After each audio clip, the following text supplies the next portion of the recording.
Hey team, welcome back to another episode of the Strength Game Podcast. I'm your host, Nick O'Brien, and this is episode number 136. The Strength Game is a weekly podcast dedicated to discussing all things physical culture with the coaches, athletes, iron enthusiasts, and experts deeply embedded in the strength game on both sides of the profession, both as coaches and as competitive athletes. I want to thank everyone who has liked, shared, commented, who subscribes to the show weekly. All your support allows us to continue to bring on expert guests and highlight more individuals in the strength game, just like our guests today. Also want to thank our sponsors. Samson Equipment provides first-class weight rooms and has earned an exceptional reputation of providing the finest quality design and customer service.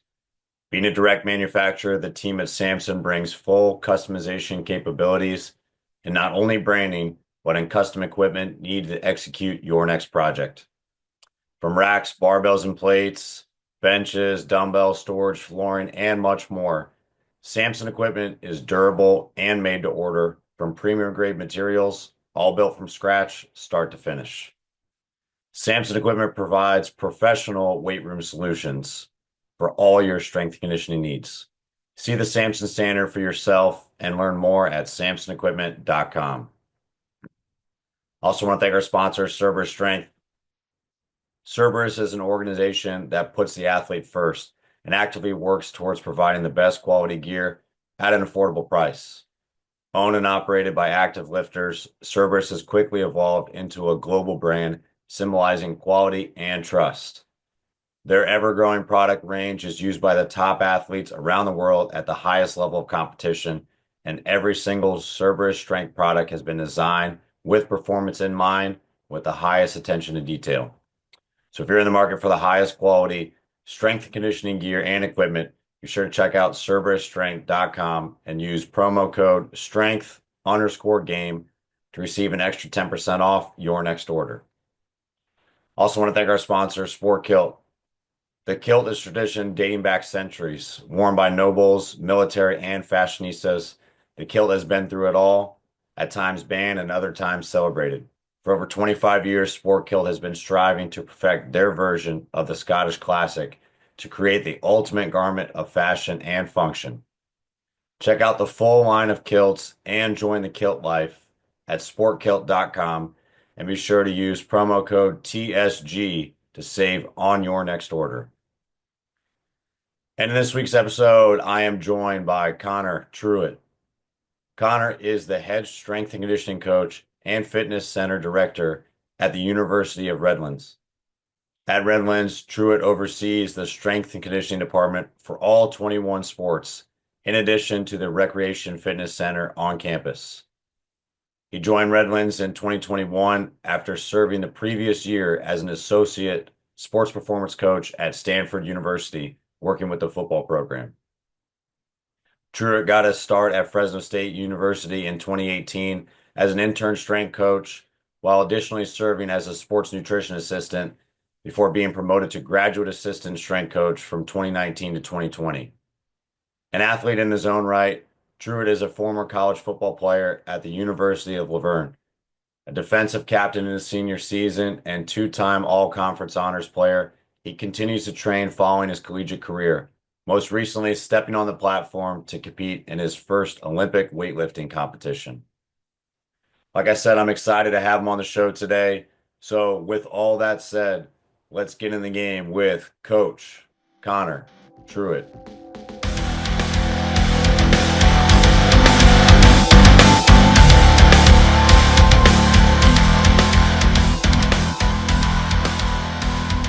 What's going on, everybody?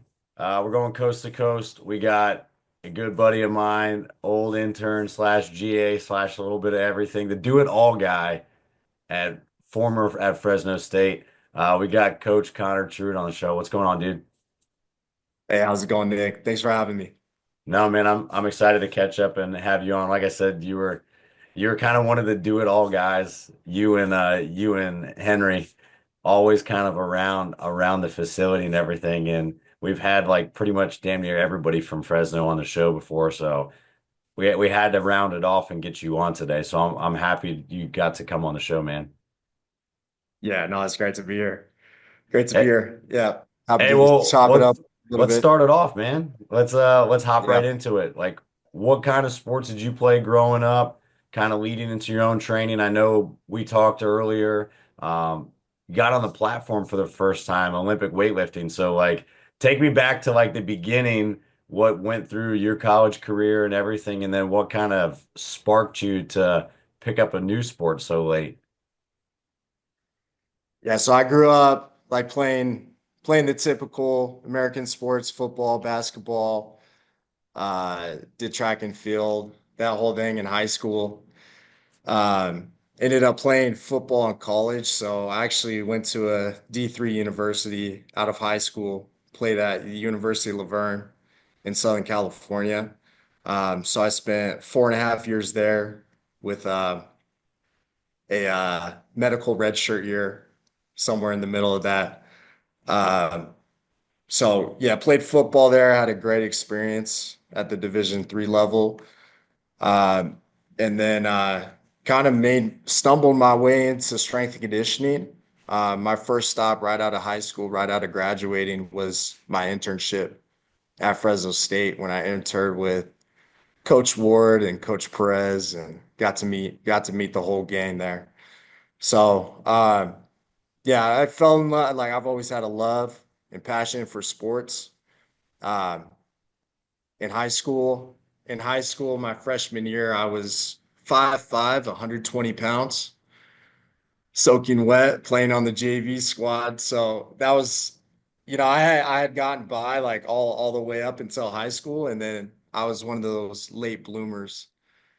So everyone kind of, they passed me by, and I ended up finding the weight room my freshman year, and I was actually really fortunate to have a great coach and a mentor uh, come into my life during my freshman year of high school who actually showed me Olympic weightlifting. So that was my first exposure to the weight room, was learning the snatch, learning the clean and jerk. Um, and I'll tell you what, filling a bar over your head and trying to do an overhead squat is for the first time is a different experience as a little ninth grader. But so I fell in love with it, way back then, and I saw the benefits of the weight room. I grew into my frame a little bit. I had a major growth spurt between my freshman and sophomore year where I think I grew 6 inches, put on maybe 30, 40 pounds in like a 6 month to 8 month time span. Um, yeah, and I just fell in love with the weight room. So I've always had a kind of a passion for the weight room. Going through college, I got my undergrad in kinesiology and kind of didn't know what I wanted to do with it. Going through school, I just knew that I wanted to do something involving athletics that kept me around sports, um, but didn't know exactly what I wanted to do with it. So long story short, I ended up graduating in January of 2018. So I graduated in the winter, and I started looking for summer internships um, for strength and conditioning. So I was just kind of browsing around because I knew I liked the weight room. I knew I wanted to be around athletics. I had a really good strength and conditioning coach in college who's still a mentor to me today.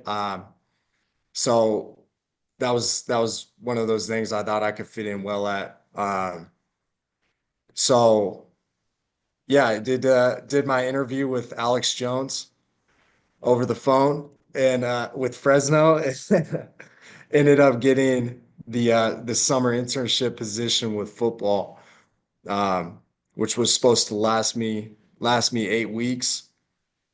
So I stayed out there with some family members, and we ended up completing the internship. And Miss Alicia Parker was the one who actually, with the help of Andy Ward, Coach Ward, was was the one who actually gave me my first paid position as a nutrition assistant at Fresno State. So in addition to my responsibilities as a volunteer intern with football, so I was able to stick around, in a part-time capacity and help out Miss Alicia with the nutrition, and then also get to be around the football team for that 2018 season, which was the year that we won conference and beat Boise State in that classic snow game in Boise. So it was an awesome experience, and I learned a ton.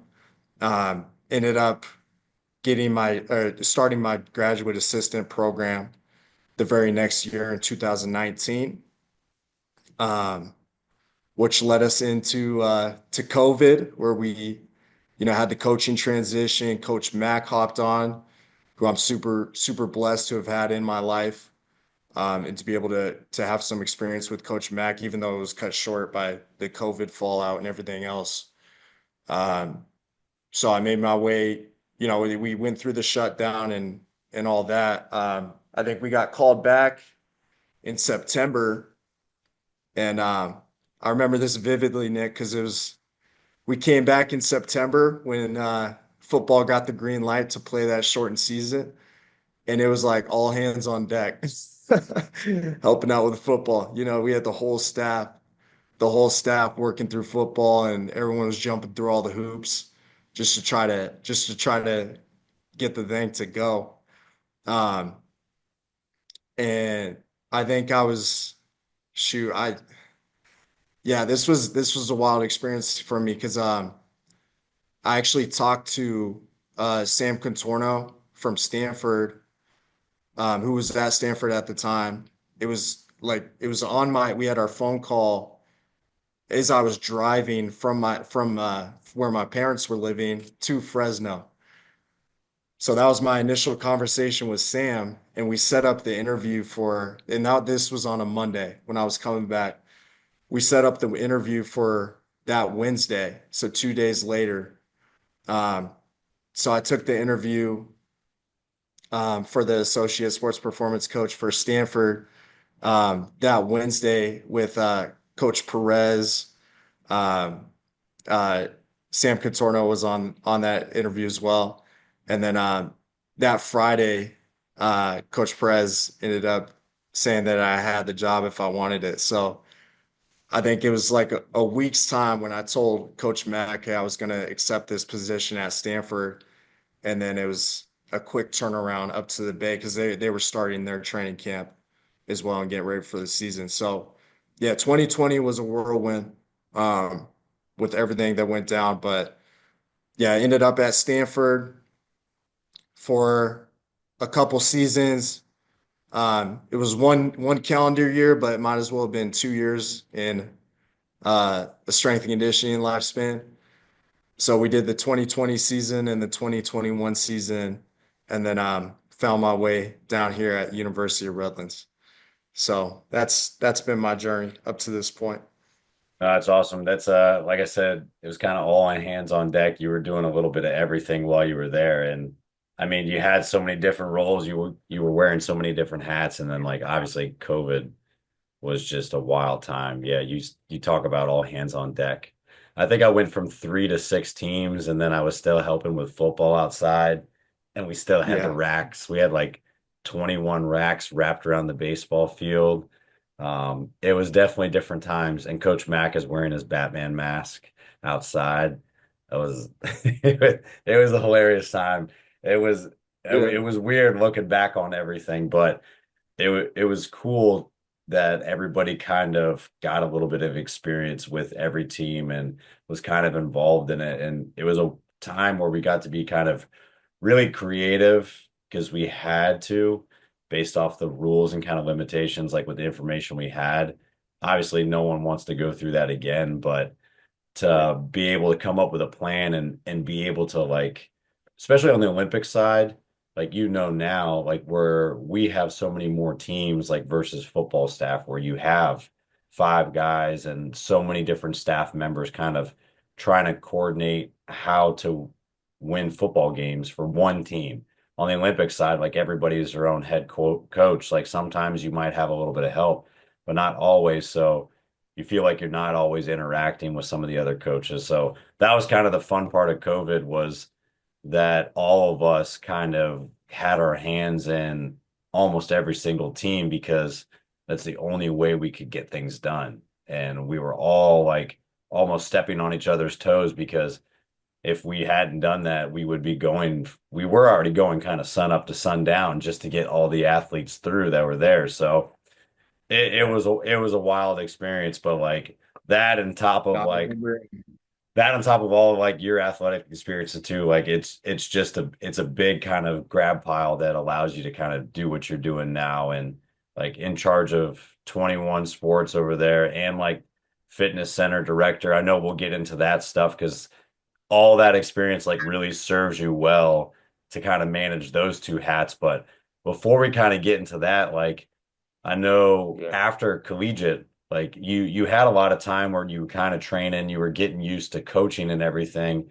So you were learning different people's programs. Coach Ward, like for those that know, program very differently than Coach Mack.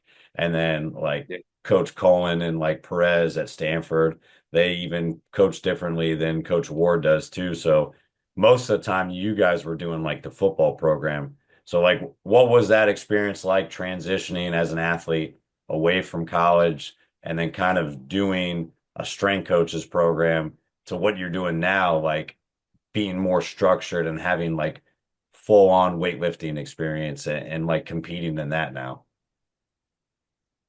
Yeah, it was pretty wild. That transition, especially out of college, like it was difficult transitioning from an athlete to a coach, and because it's just an entirely different role. So it was definitely a transition. And it I had to find myself, as a coach and develop my voice and learn how to, lead a room and keep things organized. The one thing I do really appreciate about my time at Fresno and at Stanford was, I learned valuable like time management skills, the ability to have great attention to detail, to be proactive, uh, in like initiating things that need to be done and tackling responsibilities. And then one of the things, Coach Perez, and I give him like all the credit in the world for this. Like he always challenged me to like like search out ways to make an impact. So even though you're a volunteer intern, um, and you're not involved in the nitty gritty of the programming, and you maybe only, you know, have direct interaction with a handful of athletes on the floor. Uh, like looking for ways to set yourself apart and contribute to the program and make an impact on the program that's gonna make it so like if you were to leave, like there's gonna be a hole to fill, like so he always challenged me my first days at Fresno and even at my time at Stanford, to like try to make myself irreplaceable. And that's like something I've just that's just stuck with me. I still that's something I think about every day on the job here at Redlands. Um, is how like what can I do to set myself apart and make myself irreplaceable, or hard to replace. Um, so that yeah, that was a key part of the transition. And then I never stopped training. Like I always kind of continued like on a personal level training, um, throughout my time as a coach, and as an athlete, obviously in college. Um, but yeah, recently, but yeah, I've gotten back into the Olympic lifting. Like it's been in the last couple years when I've really like started diving it back into it. But again, like I mentioned, that was my first experience was the Olympic lift. So, going into college as a football player, like we still train the Olympic lifts. It just wasn't to the level of, or it wasn't as much of a focus, obviously. Um, So it's been good to get back into that just for my own sanity to try to, like do something like chase something semi-competitive. Um, although like calling myself a competitive weightlifter would be way too generous, but it gives me something to chase and to work on. And yeah, I love the platform because it's uh it's just it's the truest form of like, okay, like where do I stack up, and then how's my hard work translating? Um, I just I can't get down with the machines and the bodybuilding stuff. It's just for me it's just it doesn't scratch the itch like competitive weightlifting or Olympic weightlifting does. So yeah, it's really just been a hobby for me, and then it gives me something to work at and something to chase. Yeah, I hear you. It's always kind of nice to have something like almost a carrot at the end or something to kind of validate your training or see like how your program's going to. And Yeah. it's nice to kind of have something where you could at least go out and like maybe hang out in a competitive environment too and hang out with people like it was in the locker room or like traveling for road trips and stuff like that. Like competition, you can still kind of get that and scratch that itch a little bit, even if like how much you're putting into it is probably not the same as it was like in college. Like you're not going to go just in and bag it. You're not going to try to go in there and just try to Right. zero six attempts in a row. But um, it's something fun to kind of break it up and stay active and everything too. So it's always cool to see that. It's kind of you going back to your roots because I didn't realize that that was kind of a big part of your high school and you learned it so early on. So it's a pretty Yeah. cool thing to be able to do it. You like talking about kind of that mindset you got from like Perez and like some of the other coaches and like talking about like really embracing your role no matter what it is. Because like I said, you guys kind of embodied that all the time and you were always like on the move. Like I always forget that like you were doing the nutrition stuff because I was like, where's Truitt? I was like, well, he's at football and then you come back inside and like swim and dives coming in and you're like running over here and you're like trying to like stock the nutrition. I was like, I don't know where the hell he is right now. Um, but that thing of like being irreplaceable and like finding a role and stuff the hard part sometimes about it when you tell coaches is like, yeah, you keep working, but when you get further into the field, the hard part that you have to realize, like sometimes is your worth to the department or to the teams you work at, like is not really appreciated or noticed sometimes until you're gone. Like Mm. how do you kind of like, does that ever kind of cross your mind or like with any of some of the coaches that you work with? Because sometimes that's could be a little discouraging to people. We're like, hey, I'm going to work this hard. I'm going to become irreplaceable. But at the end of the day, like if I quit my job tomorrow, there'll be 100 applications and they'll probably lower the salary for someone else and there'll still be 100 applications. Like how do you like kind of stay motivated and still want to like go above and beyond and set a high standard when at the end of the day, like you're not always going to be appreciated for all the hard work that you're doing. And when we say we're in it for the kids and everything like that, but there's got to be more than just kind of that like pat on the back or like that kind of Right. that feeling you get from the coaching side. What do you think about that? Yeah, that's a really good question. Yeah, that's something that's real. That's really real because I feel like I do battle that, from time to time, and sometimes like it can be a thankless job.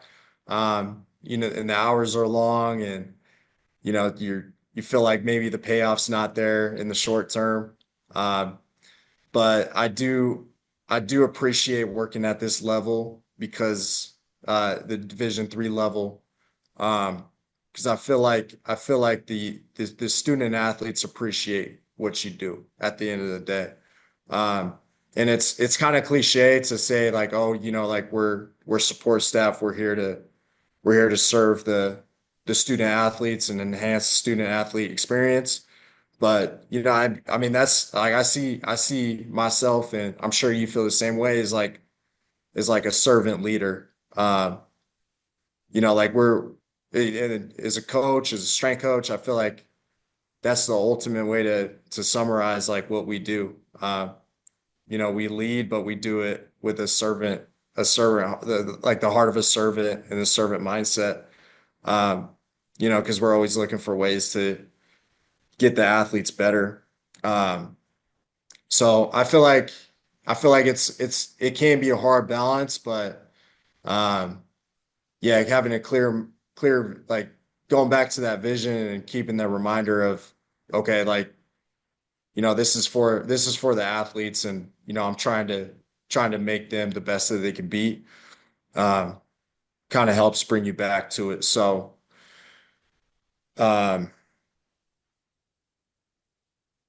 yeah, it's a tough balance. I feel like the work-life balance is so key too. Just having stuff like outside of like the specifics of the job, um, and doing stuff for yourself as a person, it only helps elevate like the product you give to the athletes and to the coaches.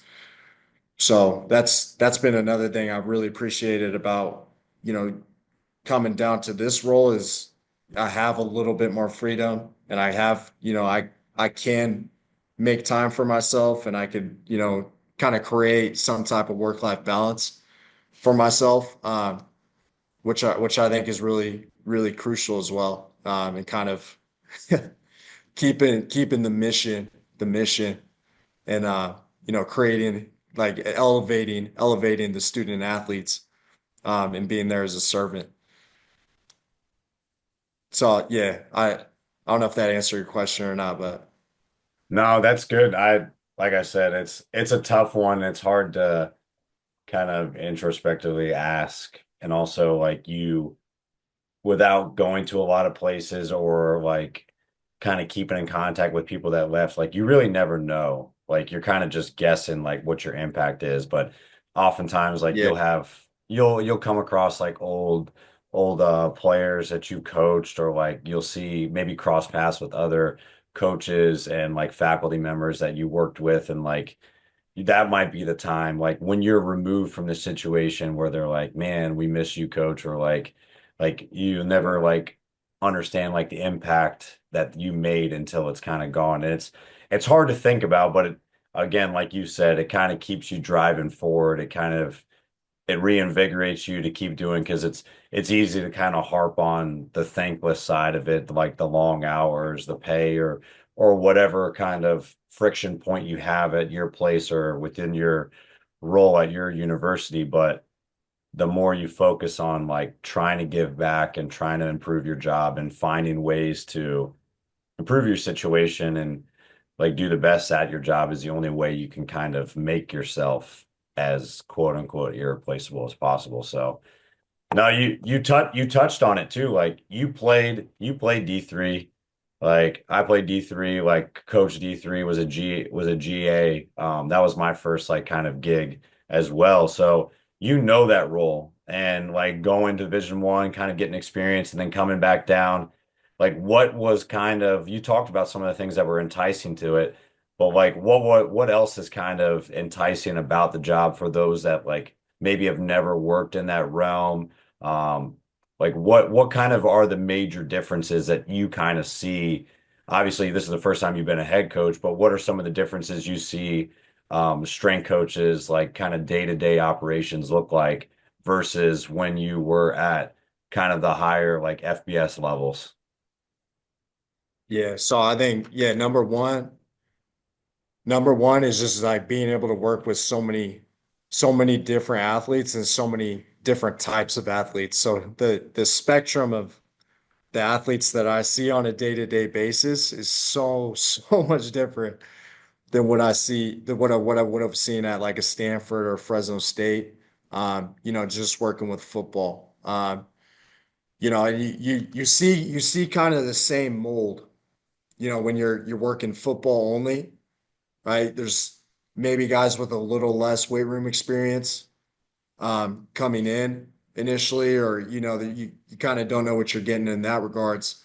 But for the most part, like you're seeing the same, like a very similar type of mold, and the game plan's the same, right? We introduce like whatever progressions, you know, whatever type of orientation, and then kind of see them on their way or see them through their development stages. Um, with us, because I'll train football and women's water polo in the same day. So I have seniors on the football team that are, hang cleaning 300 pounds that have been in the weight room for, 4 years with me, and then plus like however many years in high school. So they have like a fairly high training age. And then I'll have a freshman women's water polo player who has like a training age of 0 and can barely goblet squat 35 pounds. So it's just like I feel like that was one of the things that drew me to this role initially too was one, I was kind of looking for a change. I was looking to elevate and like kind of grow in my career and looking for that next position. Um, my wife and I, we had just gotten married at the time. So we were looking for a place to kind of like settle down and uh, start our family, which we were able to do, like glory to God. Because now we have 2 boys, two under the age of 2.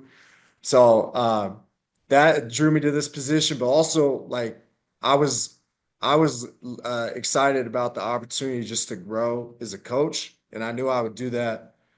Um, yeah, I knew I'd be forced to do that in this position just because I'm coaching hundreds of athletes on a daily basis, and I'm coaching different types of athletes, and I'm having to think creatively on the fly and come up with, different types of solutions for different sets of problems that get presented in the weight room.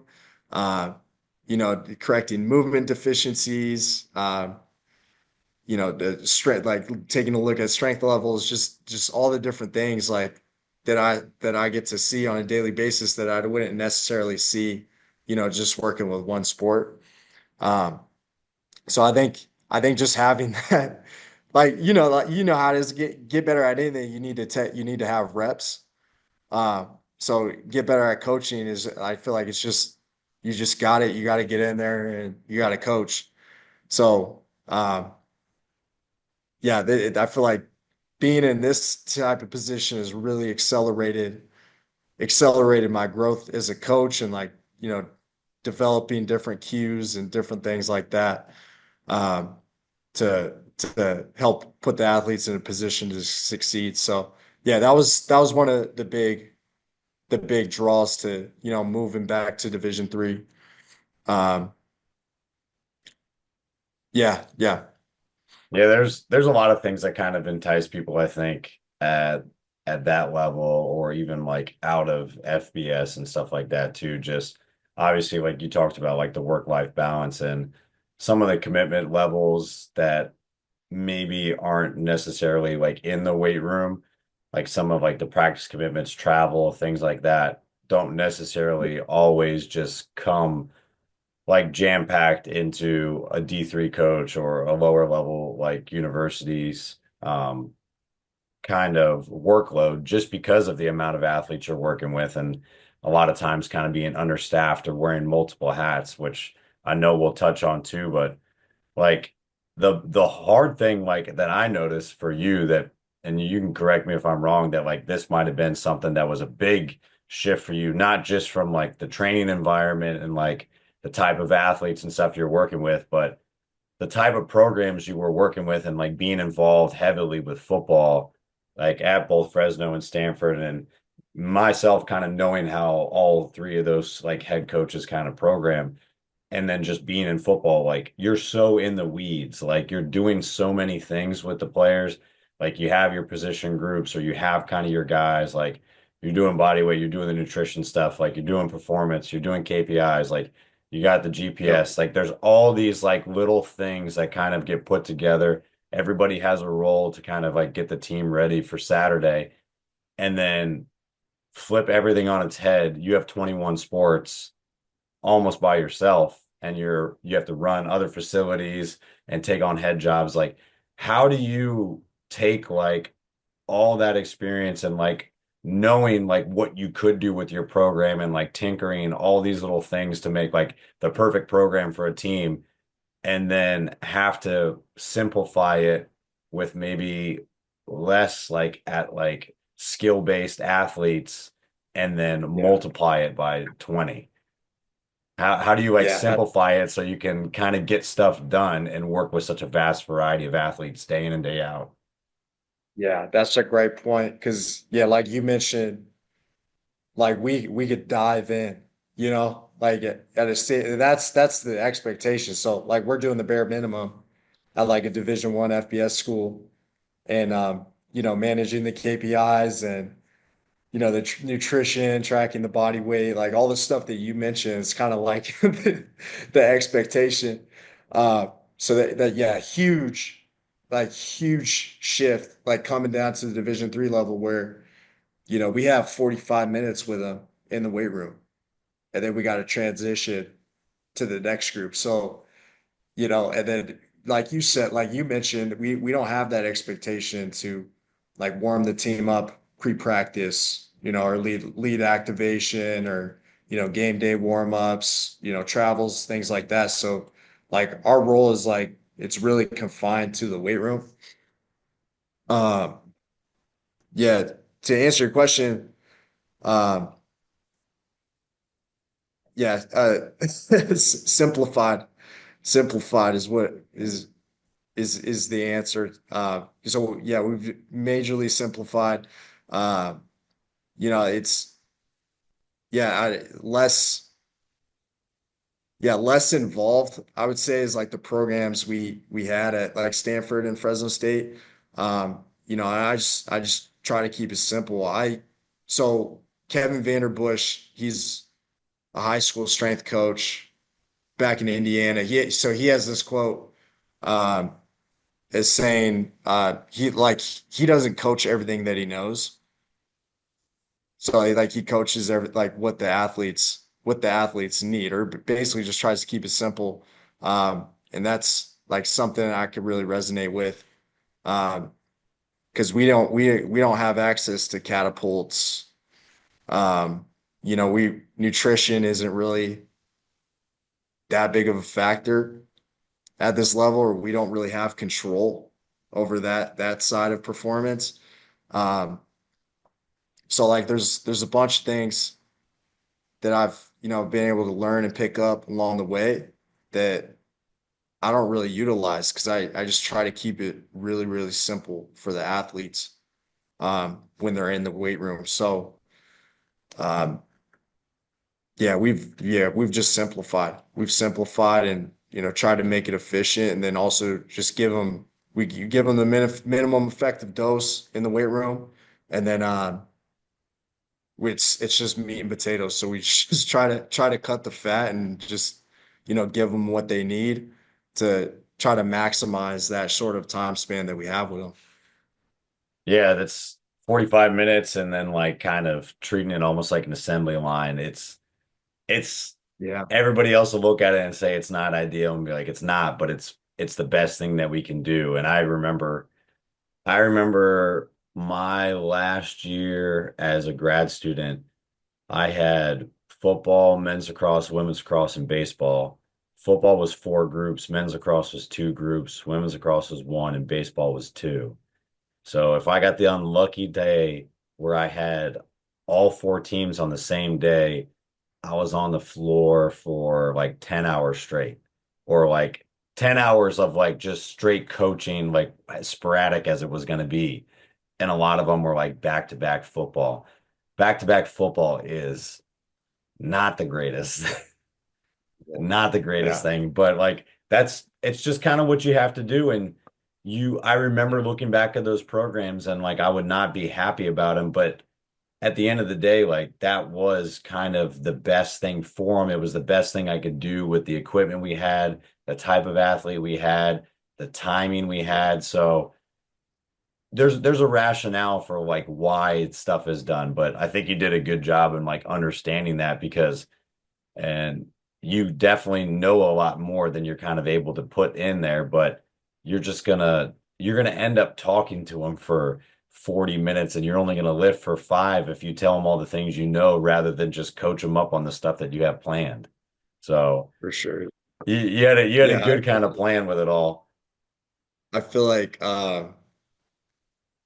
what was I gonna say? I just lost my train of thought. Um, what was that last thing that you just mentioned that you just brought up? Just like the programming side of it and just kind of like trying to talk to them a lot more than you would actually be in coaching because at the end of the day, they've got to just basically do the meat and potatoes work. And if you're trying to tell them all the things you know or like utilize things or implement stuff that you don't have access to, it's a mute Yeah, point. Like yeah, I yeah. completely So dumped how to use GPS because none of my teams use GPS.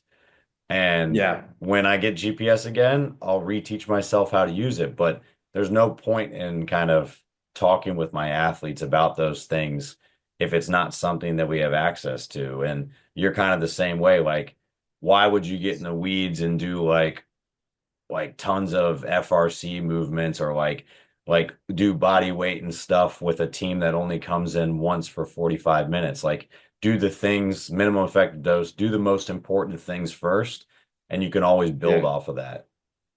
yeah, dude, yeah. So yeah, so that was one of those things I had to learn early on and like stepping into this role was, I couldn't just copy paste our program from Stanford because it just wouldn't work. We have different equipment, we have different like a different time constraints, different number of athletes, being like utilizing the space, a different coach to athlete ratio. Uh, and then, at those schools, we would set everything up. We'd set everything up on the front end. You know what I'm saying? So we put the athletes through it. And then here like we don't preset anything. Like we have the athletes come in, they pull bars out, and then they do all the reset. So it kind of runs like a system. And then I feel like from like talking about like the programming aspect of it, uh, like it'd be awesome to like write out like what you like your ideal program, and have everything kind of dialed up to the T. But I feel like in this situation, a lot of like what goes into my programming is like juggling the logistics. So like how's the room gonna flow with 90 football guys and we got 16 racks, like working at the same time. So like I'm piecing in like what exercises can we do like going from the rack to the dumbbell pit to like to the turf and then back to the rack just so like there's some kind of flow like throughout the room. Uh so even though like if you look at it and you look at like the X's and O's and dissect the program, it's probably not going to be like what you consider to be like an ideal program, but it's like what we have to do just to make it flow and try to like maximize the effectiveness. So that was like a huge learning curve for me initially. Was like kind of switching those gears and thinking more so along the lines of like room flow, meeting the time constraints, and then also like maximizing the effectiveness to still create the positive adaptations that we want to create within the athletes. But yeah, that's a really good point. Yeah, it's you always kind of take your ideal program and like a lot of the places I've been at and then like obviously like where you're at versus kind of the spots you were before, you take like your ideal program and what you want to do, and then you kind of look out at your facility, you look out at the team that's going to come in there, and you do have to like start kind of either tweaking things or chopping stuff off because like we live in realism and you also know that like if you've got 90 athletes working through 16 racks, like you got to make sure stuff isn't bottlenecking. You got to make sure there's a flow to it. You got to make sure that you can coach. Like I've always said that like weight room layouts and like timing and spacing and how you organize your lift sometimes at like a smaller division level or like a place that is like even Fresno sometimes it was I remember Johnny used to say it all the time. It was like we have everything we need, but we don't have anything we want. And it's like I was like, I Yeah, understand like what he's talking about. Like we have all the stuff like to theoretically get it done. But if you want to keep right. going above and beyond, like there's pieces that are missing. So when you're trying to put together a program in your head that's like ideal or the perfect thing, you have to make some compromises so that it actually works to the way that you actually have it designed versus just try to jam it down their throat and say this is the perfect thing on paper, but it doesn't apply to your situation. And it's a hard thing to Sure. do when you have to kind of chop it, but it's the best thing you can do for the athletes. Like, so Yeah. it's a hard thing to kind of learn. And then you go from that to No, I like was multiple teams using initially, the facility too. yeah, initially, yeah, that was a really hard adjustment. But yeah, and then I've developed too, like when I'm coaching, I want to be at the platform like as much as possible. So like when we're pairing exercises and whatnot, or getting the athletes away from the platforms, like they're doing their dumbbell work, they're doing like a one arm row. So like I'm not necessarily coaching the one arm row. They're knocking it out, but so I can stay at the platform and then coach our barbell lifts, like lunges on the turf, just stuff that they could do that's still going to be effective and like train for muscular balance and things like that I don't necessarily need to be like having my like attention on. So then I could stay on the platform and like coach up the barbell lifts. So yeah, it's kind of like, yeah, it's like a logistical juggling act just to make sure the room flows and like you're still like checking the boxes of everything that you want to get done. And then yeah, being able to like coach the lifts that like our big money lifts, like our squats, our Olympic lifts and things like that. So like when I'm like working the floor, I'm spending pretty much all my time at the platforms or at the racks. Um, but we'll have athletes like, buzz to the turf, buzz to the dumbbell pit just to keep the room flowing. Uh, so that's kind of how we've developed it here. And we actually just started training in a new facility. So we transitioned indoors just this last year. So when I took the position here at the University of Redlands, we were training underneath the football home side stadium. So we had two road racks down there.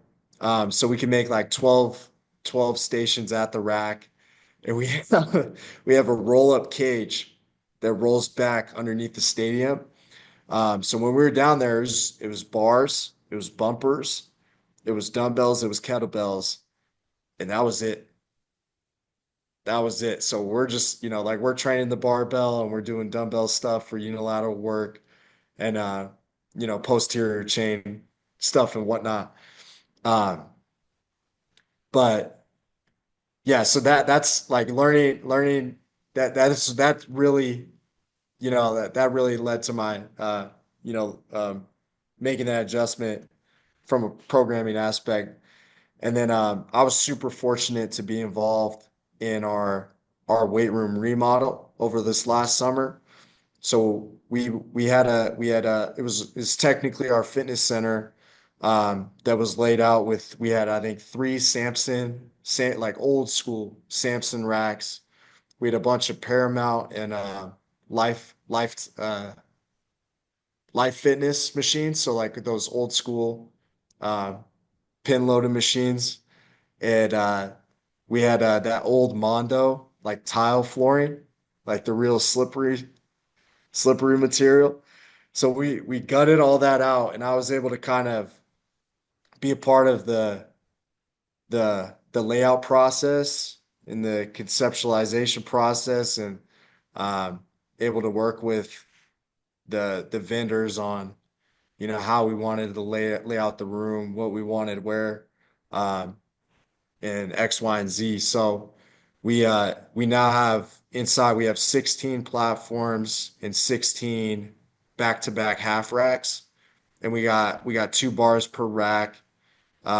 We have a turf area in the middle of the room, and then we have our dumbbell pit kind of in the center of the room, and then on the other side, so opposite the rack area, we have like our cardio machines and some plate loaded hammer machines, and then like the traditional pin loaded machines.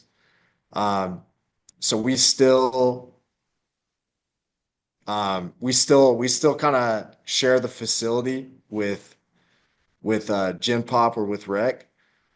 So it's not ideal in that regards, but we were able to like get inside and get into a weight room, which has been nice, but it's also been like an adjustment because we've had to, or at least I've had to kind of like relook at the programming and see like because it's a different flow than what we had outside. So yeah, it's a juggling act for sure, but it tests your muscles as a strength coach and as a programmer. And then like I've found too, like this the simplest solution is most oftentimes the best solution. So I feel like I'm always kind of like shoving my ego down or shoving my ego to the side and just trying to keep it as simple as possible. Yeah, that's a good kind of thing to keep in mind. Like obviously having simplicity a lot of times always wins. And I mean, it's awesome to kind of be part of a remodel and everything. You'll have to show me pictures of that later too. Like I Yeah. want to see the old from the new because I always love kind of seeing those changes. I mean, the dungy side and kind of the meat and potatoes and also like being away from people and like your own little dungeon is always nice, but to kind of get something new and have some pride in it and then be part of the design is huge too. So that's awesome. Congrats on that. You touched on it too, like it's not the same at every single school, but D3 is kind of notorious for it a lot of times where sport coaches sometimes have dual roles, like where they're the head coach of one team, maybe an assistant on another team, or they're an admin level and they're also a coach, or they teach courses and stuff like that. In addition to kind of your role, like you said, like the weight room is split and like there's Gen Pop, you got the Muggles in there too. So um all the NARPs are right across the street from you and like in the same room. So it's very interesting. But you're also in charge of that, like as a fitness center director, as well as the head strength coach. Like explain kind of like how that role coincides with yours, like at the moment, like, and kind of what maybe some of your responsibilities that fall on that fitness center, like the student health side, that are a little bit different than what you have on the athletic side with the varsity athletes. Yeah, so it's a tough juggling act. Um, because I like to be able to, like put my focus in one or the other, you know. So it's kind of it's tough. It's tough having the split responsibilities. Um, but yeah, so I'm lucky enough to get to manage about 15 to 20 work study student employees, like on a semester to semester basis. So I get to go through, the hiring process and the training process and um, the day to day of managing 15, 18 to 22-year olds is it's fun. But it's yeah, it's been challenging. I think it's helped me to grow a little bit. Um, it being in like a leadership role and just like having to think creatively on how I want to run things and how I want to enforce things and maintain a certain standard and level of expectation with the room. Um, so it's been good. I feel like we're not super involved in like general health and wellness, like not to the extent like we probably should be. Um, a lot of it is just like, okay, let's like we get the staffing in place and then like it kind of runs itself type thing, So it's kind of a weird dynamic. And then yeah, the fact that we do share the facility, um, that's one of those other things too, like the schedule that we have to work with training our student athletes is like that's something I'm still in year three trying to get my head around and like how we could maximize our schedule because um the way our class grid is set up, like we really only train the students it's kind of like a high school program because we train them in the morning 6 to 8, so kind of like zero period, and then we pick them back up in the afternoon blocks or the afternoon hours, so like 4 to 6, 4 to 7. There's a noon hour at 12, which we sometimes fill depending on the team and depending on the time of year. But then outside of that, it's kind of like it's dead time. So we have this weird gap where we go from like training, like teams to, just kind of overseeing the fitness center. Um, and then it makes it hard, it makes it difficult too because we gotta find a way to get 15, 16 teams through in like a given day in those like 2 hour windows in the morning, the 2 to 3 hour windows in the afternoon. So it's kind of like yeah, like I say, it's one of those things I'm still trying to really figure out like how it's gonna how it's gonna make the most sense. Um yeah, and yeah, I feel like too, this is a whole nother can of worms we could go down. But uh, being at a Division III school, I feel like, our sport coaches want to treat it like college athletics, which is, like entirely um like that's not like a crazy thing to think. Like they want to treat it like an athletics program. But the way like our school system is set up and like our athletes, they don't have priority registration. They don't have some of the things that, can help like with the scheduling aspect. So it kind of feels like it's a high school program. So we have like collegiate expectations, but we have like a high school reality where we can't even really schedule those teams like during the class grid or during the class schedule. So it's like that's like looking forward, that's like one of those battles I'd like to fight to try to make it a better situation is how could we kind of like maximize the time throughout the day and like create a schedule so that everyone feels like they're getting equal time and equal attention from us, without having to sacrifice like, practice time or um, sleep at school time, obviously. So yeah, that's been a major hurdle as well. Yeah, that's va vastly different than I think a lot of people are used to, or even it's probably news to a lot of people that no one's aware of, like some of those responsibilities or some of those like constraints that end up falling on you because you're kind of getting pulled on the varsity side, but also at the same time, the student population that uses the facility, like you're still the go-to person for that. So you got two really big hats that you're kind of working under to try to facilitate all these things. And then a lot of times the hardest thing is even at Division 1, like some schools really shouldn't be Division 1 or their expectations are a lot higher than their resources or their commitment level.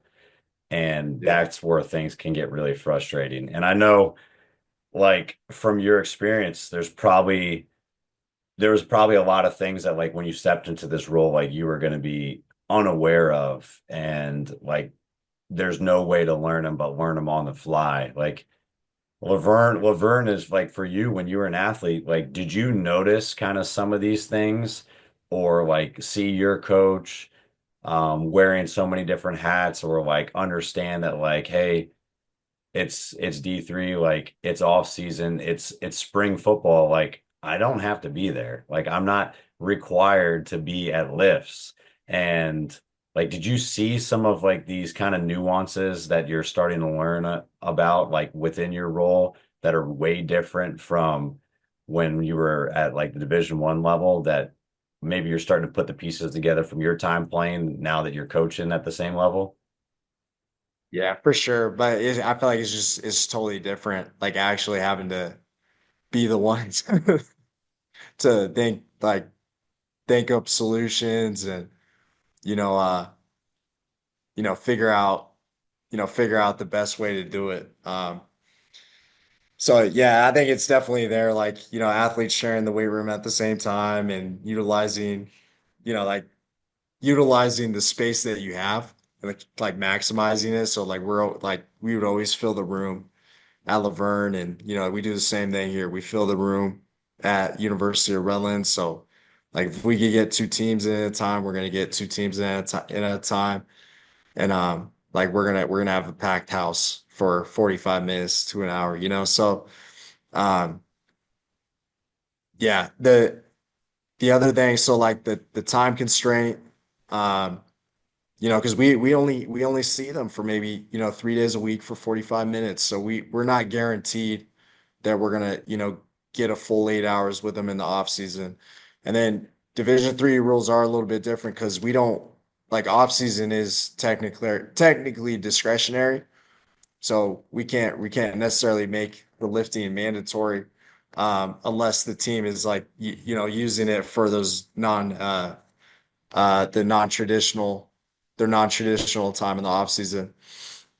So yeah, all of that it gets kind of murky, like trying to figure out like when we could like make it mandatory, when we could not make it mandatory. I will say though, like our coaches do a really good job here of like stressing the importance of the weight room. And so it's kind of like it's one of those things where it's mandatory without being mandatory in the off season.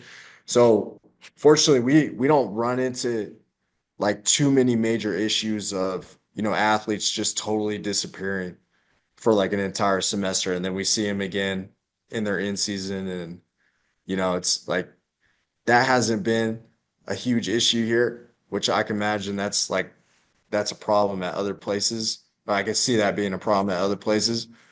So, yeah, that's been really good. But yeah, it's just a kind of a different landscape. The expectations are different. I feel like or at least me personally here, I rely on the like individual sport coaches a lot to kind of, help like communicate those expectations. So like the sport coaches that, like really see the value in strength and conditioning and like stress the importance to their team like that, like they usually respond really, really well, and they like it translates to like what I see when I have them in the weight room. Um, so it's kind of like, yeah, there's that line of communication with the sport coaches is super critical, I feel like. Yeah, talking about that, like that line of communication with the coaches, like if you have that many sports, that's a lot of kind of points of contact that you're having with the head coach. And again, even just we talked about, like the multiple roles, like strength and conditioning side and like the fitness center side, like you start breaking that down even more, like not even getting into how many athletes you have. But if you've got 21 sports, like you got 21 head coaches, and then like whatever amount of assistant coaches there are. And then, I mean, you already said you got 90 on football, and that's probably before they cut people. Like I remember one year at D3, we had like 140 kids. And I was like, Yeah. this, we cannot keep this many. Like, I'm gonna have to run like 8 groups. So, and you can do that for a long period of time. I've seen places that have had like four number double 99. I was like, this is ridiculous. We shouldn't be doing this at all. But that's so many like different conversations, different like facility requests, ideas for like where they want their program to go, what they want to do in season, off season. Like that's a lot of kind of things to manage.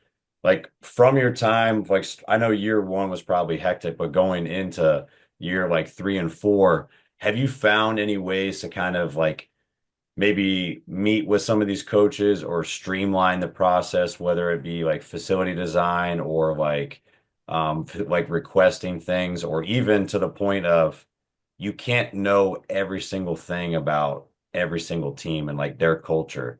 So it's almost like what you do supersedes them because there's only one of you and there's 21 of them. Like, how do you kind of get all those sports to buy into your process, and how do you kind of get all 21 coaches to kind of speak your language so you're not overwhelmed?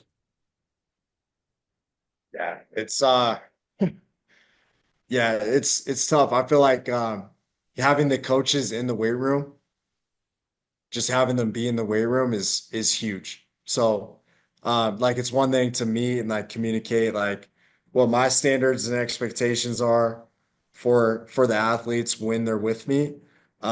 But it's like a whole nother thing to have the coaches see that actually play out firsthand.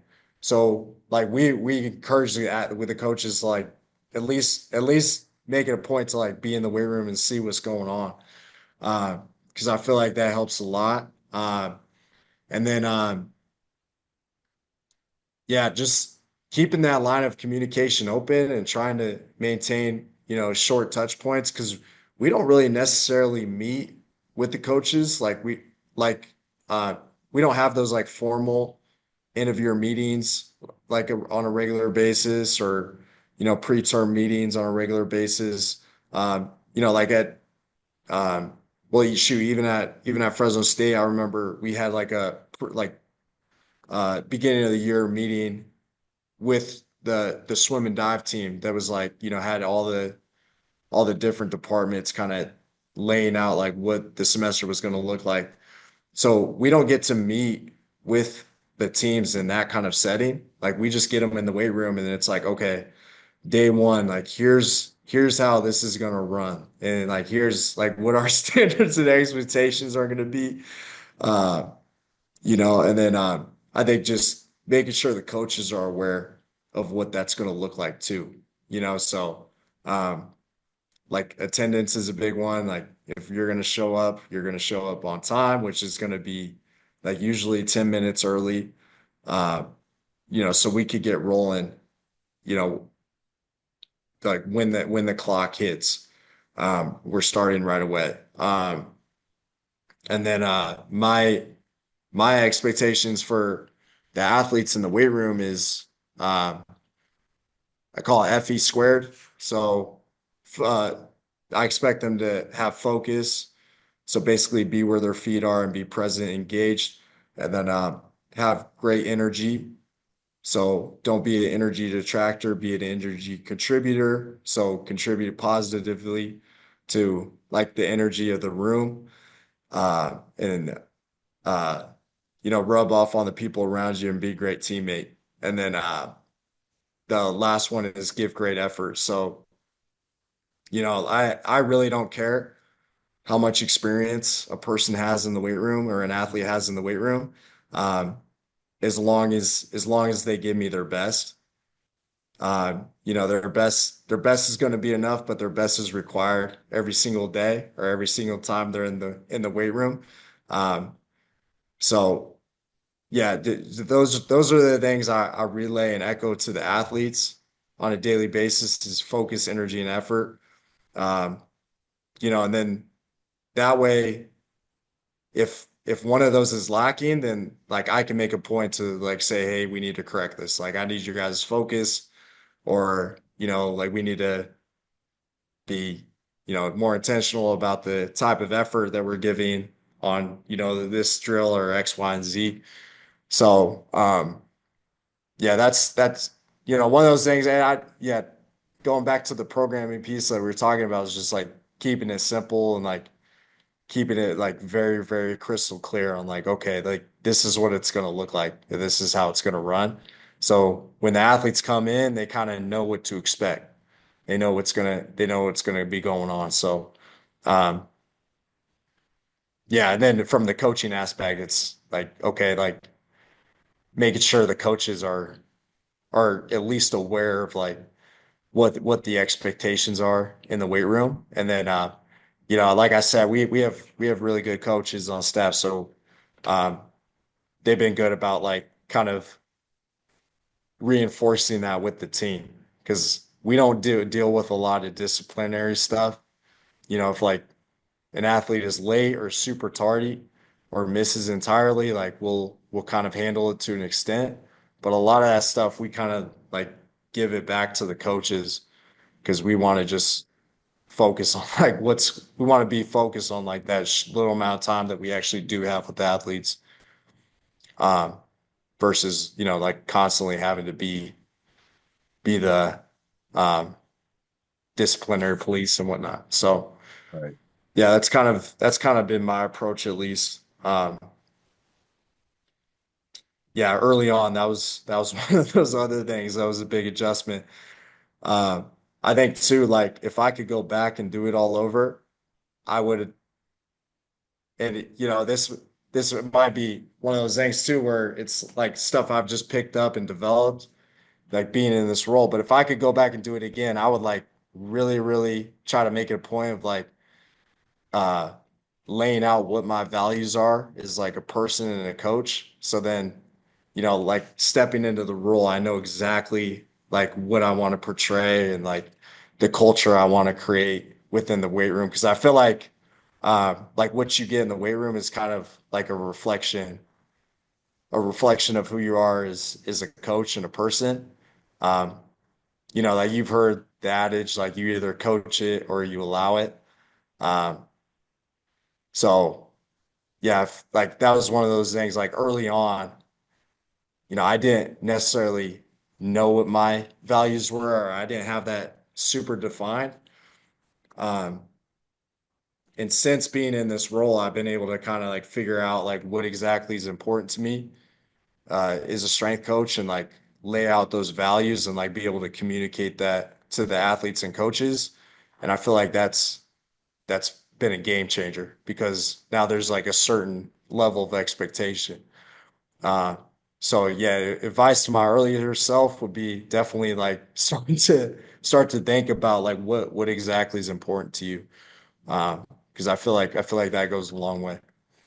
Yeah, that's kind of the base of the pyramid that you got. And knowing that stuff and not just knowing it, but kind of writing it out and having that like structured on paper or wherever you kind of want to have that stuff housed helps kind of set the framework for the next year or set up the framework when you have a new team come in or semester starts or a new coach when you're kind of trying to go about letting them know like what's going to happen what to expect when their team comes in or what the athletes need to expect when it's their first time.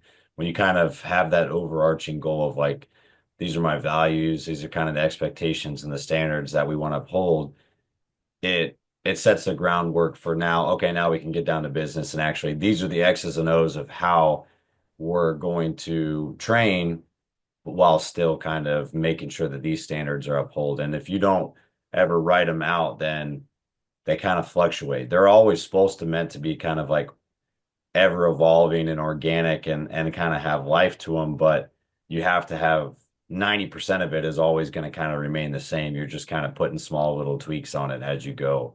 And especially with as many people as you work with, I can imagine like that's probably not the first thing on your mind when you first get in there because you're like, how am I going to manage all these teams? How am I going to get all these kids through at all these different times? Like, there's so many other competing things like on your plate that the last thing you think you can do is like afford to like sit there and lay out the standards. But I would argue like I would rather take that the first day to just kind of go over the rules and the expectations of what it is, because even if it's a repeat for the next year, because it sets the groundwork for what the expectation is, and then you avoid every single session for the year you're about to start for 5 minutes every day, like yelling to kids about like why something's important when you could have just took the hour or 45 minutes you had in the beginning to just say it all at once. Yeah. No, yeah, I feel like too, like that was like the pitfall I think I fell in too, like as like a pretty young head coach, like stepping into the role for the first time was like, okay, like, I want to maintain like a certain level of control and whatnot, and like, have control of the room. So you almost go into like drill sergeant mode, like, okay, like you're like on the fly, like making sure everything goes the way you want it to go. But it's like I don't want like I didn't sign up for this to be a drill sergeant because I signed up to for it to be like I want to coach. At the end of the day, I just want to coach the athletes. So like you said, like taking time on the front end to like lay that stuff out, like really dial it in. And then I found too, like with the athletes, they respond super well to just like clearly giving them the expectations and the guidelines. So like setting up the guardrails and saying like here's what I want and like here's what that looks like goes a long way. So you don't have to be like the super loud, excuse my language, like asshole strength coach, like always barking out, like or barking out commands or coaching effort. I found just by like clearly articulating like what I want to see on a daily basis, and then establishing like some kind of consequence if that isn't the case, the athletes respond positively to it. And I feel like I I found at least like the athletes they wanted to see where that line was like when I first started. So they were always kind of like testing the boundaries, testing the waters and like seeing how much they could get away with or how much I was okay with allowing like in the weight room, especially early on. And I feel like since I took the time to kind of lay out what was important to me and like draw out those values and like be able to communicate them to the athletes. Uh, now I don't have to coach things like effort. I could spend time like coaching up technique or execution or like, pushing um pushing pushing the limits on, like certain types of lifts and whatnot. Um, and the effort that's one of those uh like fundamental expectations.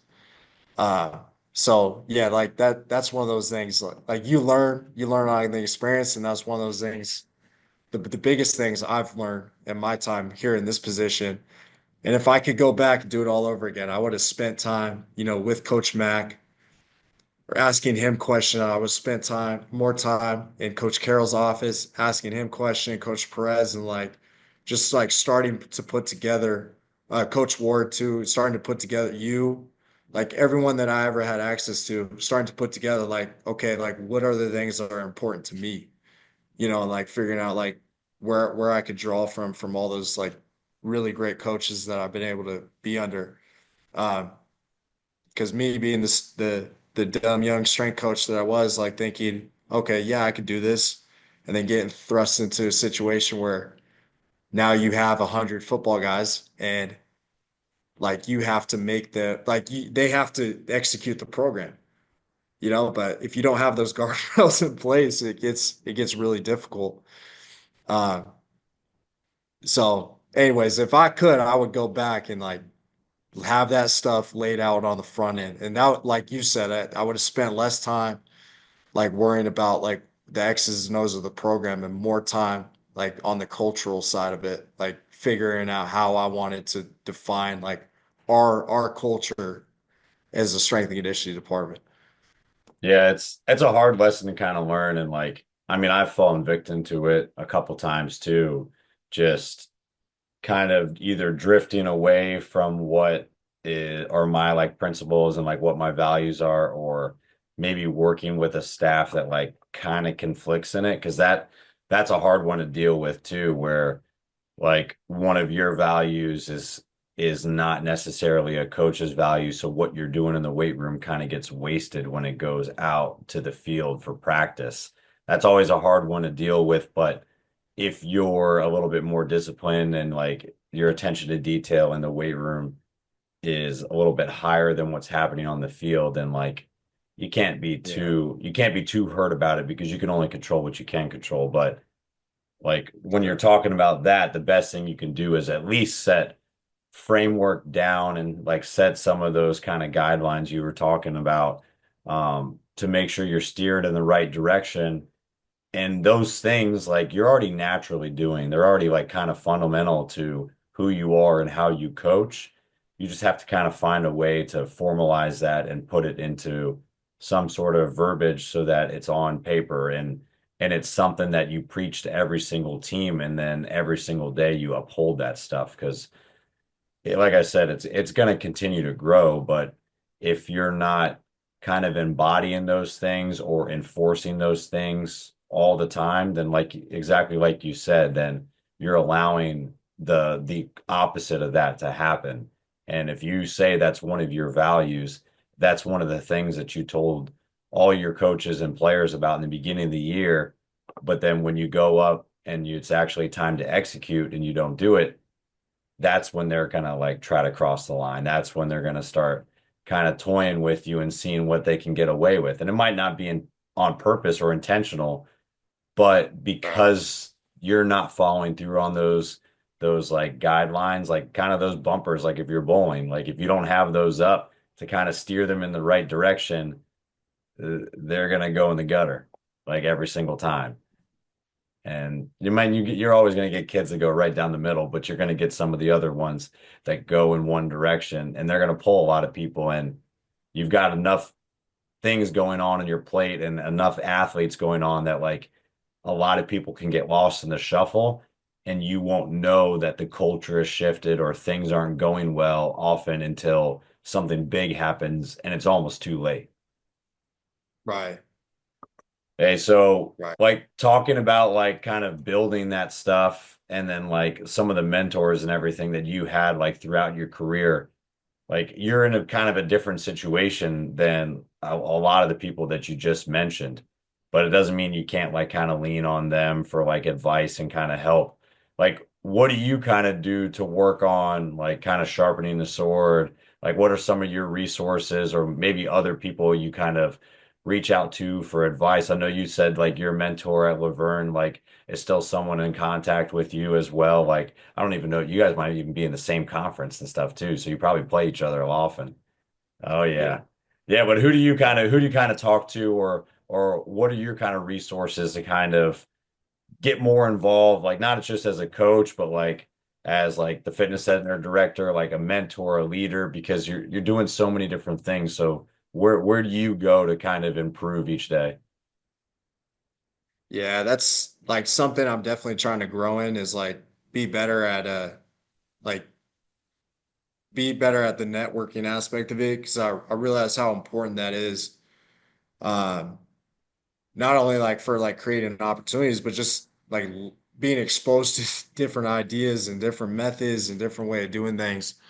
Um, so, I don't talk to like people in my tree like nearly as often as I should.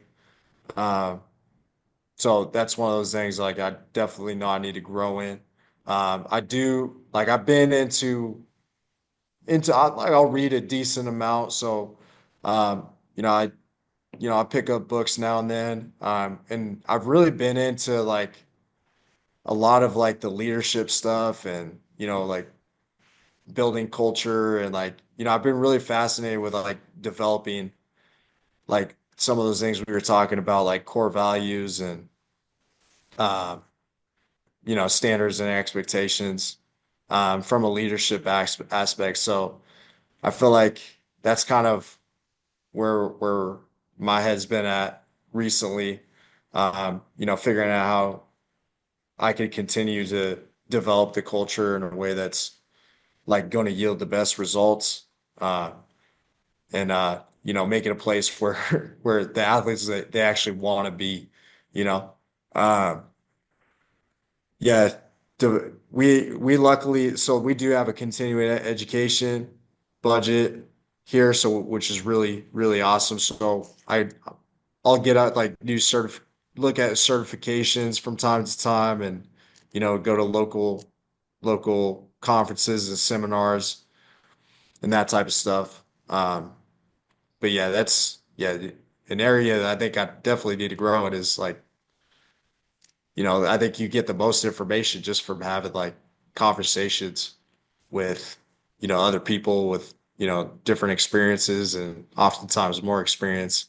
Um, so that's definitely one of those things.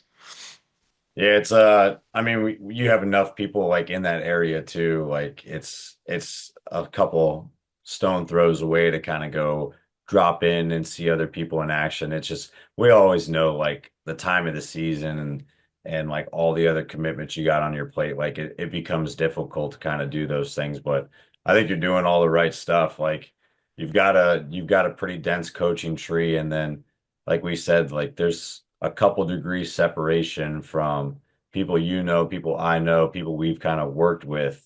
You start kind of just drifting that arrow off to the side, and you meet three new people right away. And like that connection is already there. And I'd say most of the time, the majority of the coaches are open to sharing anything, and they're always kind of eager to learn as well too. So it's not that difficult to kind of get out there and do it. It's just the time is always hard. And like you got a lot on your plate, like not only like at work, but at home and everything too, with like a growing family. So finding that work balance and kind of managing all the things that you got going on, like the D3 life is like a nice thing that I think a lot of coaches would thrive in and really enjoy a lot more. And I know like there's tons of aspects of it that like I miss about it. And honestly, I've told people this before when it comes to hiring coaches, like if someone has a D3 school, a D2 school, like a lower FCS school on their resume, like I look at them more because I know all the things that they've had to do, like their ingenuity, like being creative with like doing less with more, all the things that they were basically a head coach for their teams at that time. And the same thing when it comes to those athletes too. Like they're well-rounded. And I know I've had a lot of D3 athletes that worked way harder than my D1 athletes, even in the off season when they weren't required to be there. And sometimes with these D1 athletes in the off season, it's like pulling fucking teeth to get them to come in. And I tell them I'd rather you be I want wheelbarrow type like athletes, the ones that are willing to like to be pulled back. It's easy to pull it back, but I don't want to push you forward at all. Like if I have to push you forward, we're in the wrong business and you should be somewhere else because I don't like to coach effort at this level. And you're getting paid for it now too. Right.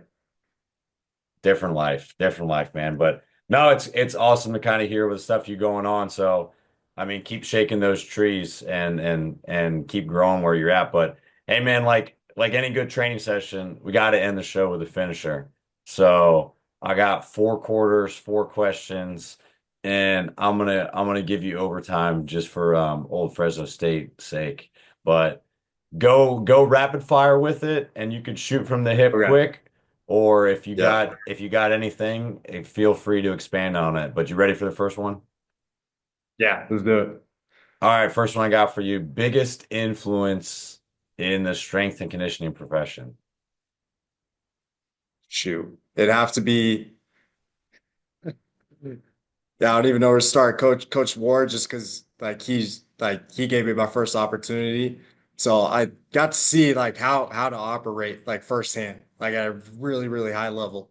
So I credit Coach Ward a lot. Coach Mack obviously had a huge influence on me as a young developing coach. And then I feel like, we talked about this on the front end, but Coach Ken, a lot of his stuff like kind of trickled down to like through Coach McKeefrey, through Coach Ward and the tier system and all that stuff. So, um, really like familiarized myself like with what he's doing, like the stuff that he developed and like his principles and everything is it just hits right on the head for me. So even though I don't know him on a personal level like that, a lot of his stuff has had a big influence on what I do.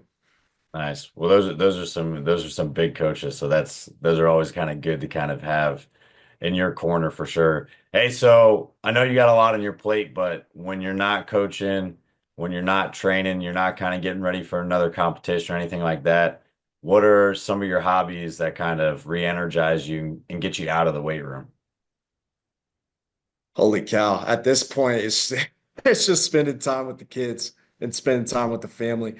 Uh, we got our hands full on the home front with the two young ones, the two under two. So we got two boys, two little hell raisers back at the house. So right now it's just, when I'm not coaching, I'm not at the school, I'm just trying to spend as much time as I can with them. And it's so crazy because we had our second born last January. And I feel like that, so he just turned one, a few weeks ago. And I feel like that first year is just went unbelievably fast. Because I think back to our first one and it was like our first one row, and it was like that first year was the longest, somehow the longest year, because like first time parent, like we had no idea what we're doing. You have no idea what you're doing, and you're just trying to, hope that they make it to the next month and like make it to year one. You're keeping them alive, do the best you can to keep them alive. And then with our second, it was like the complete opposite. Just that first year went so fast. So yeah, trying to spend as much time as I can with the family, and then wifey and I, we're still trying to find ways to prioritize our relationship and not get so caught up with the parenting that we lose time for each other. So, like going out to spots to eat and like just trying to make time so we have like one-on-one alone time, away from the kids every now and then. So we can work on our relationship is that's kind of where I'm at now. Those are my main hobbies. Hey, there you go. Those are good hobbies to have. You certainly got your hands full for sure, man. But hey, if you weren't coaching, what do you think you might be doing as a profession if this was kind of off the table? Holy cow. If I wasn't coaching, I think I'd be in something tactical for sure. So police department, fire department, uh, even military. I feel like I really thrive in like a structured environment. So like having too much freedom or too much time on my hands is just it's not a good thing for me. So, I like being in an environment where I'm disciplined, like having like where I have discipline and there's some kind of like team aspect uh involved is like definitely something I would see myself in. All So I right. think I think tactical. I think we go with tactical. All right. Hey, so Yeah. setting up an ideal training day for yourself, like what what's the best post-training meal and what's kind of playing through the speakers during that lift? During the lift and post meal. During the lift, it's definitely System of a Down, Toxicity. So that's blaring through the speakers. And then post lift, it's gotta be like tri-tip, tri-tip potatoes, tri-tip rice, steak and rice, something like that. Some kind of red meat. You got a doghouse kind of spot down there now? Is there anything that's equivalent to doghouse down there? No, nothing like doghouse. I gotta make my own now. Damn. So That's all right. That's all right. You yeah, can we were spoiled. We were spoiled up there in Fresno. Oh, I know. That was the spot to go to. Hey, so Yeah. last one I got for you for overtime. Um, kind of either in your own words, like describe like what strength and conditioning kind of means to you, either in one word or one phrase, one quote, like kind of summate it, like how it means to you. Dang. That's a great question. So if I had to sum it up to one thing or boil it all down to one thing, it's growth. So it's better, just getting better. And I think there's no better way like to measure like t tangible improvement than the weight room, in my opinion, because you see it and you feel it.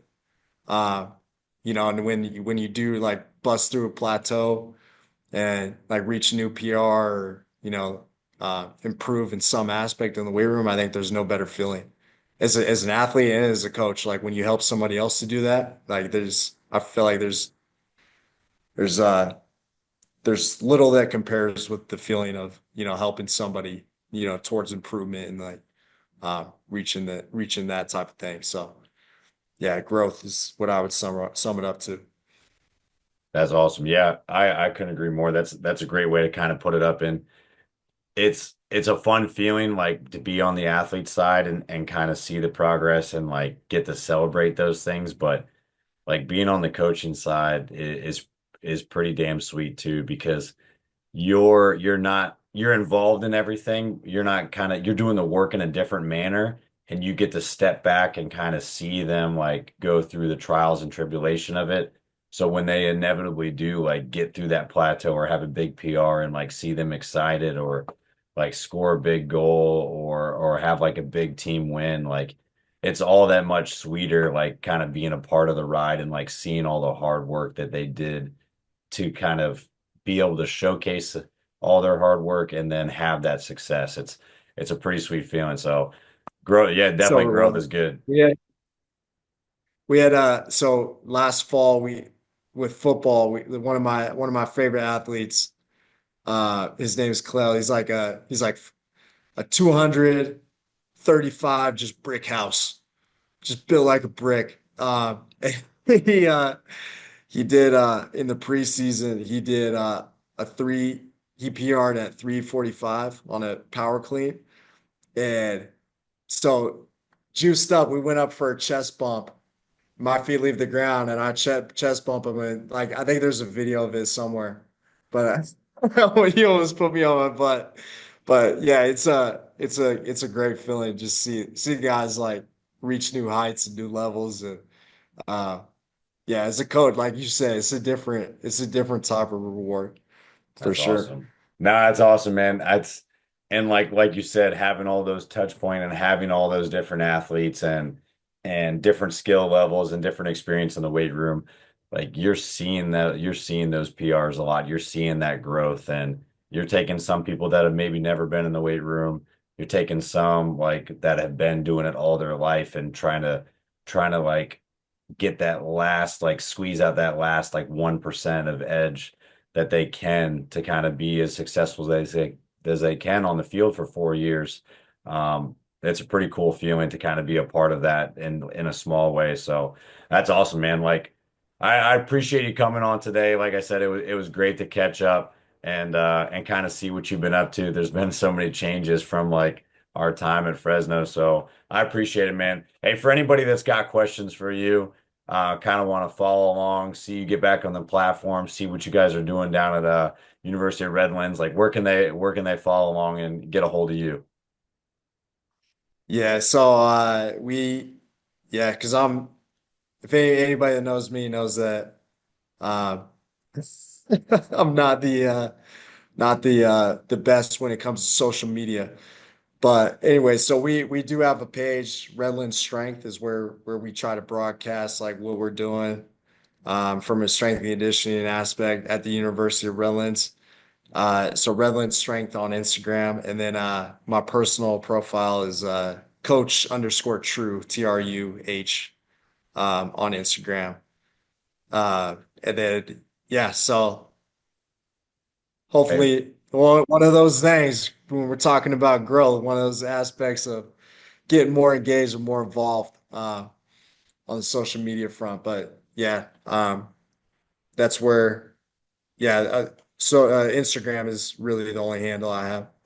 I got you. Well, hey, we'll see if we can try to grow that thing a little bit this year and after your episode kind of launches. But like I said, man, it was fun to catch up. I appreciate your time and it's always awesome to kind of hear what you got going on and kind of give people a peek into what different levels of the place looks like and see you kind of excel and grow past what you were doing when you first kind of got started in your career. It's awesome to kind of see what you're doing now. So I appreciate you coming on today, man.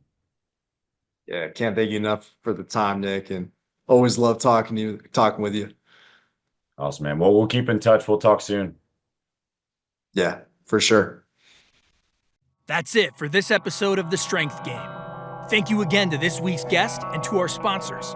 Be sure to connect and keep up with our guests at the links in the description below. Remember to subscribe to us on Apple and Google Podcasts, Spotify, or your favorite podcast provider to stay up to date on all future episodes.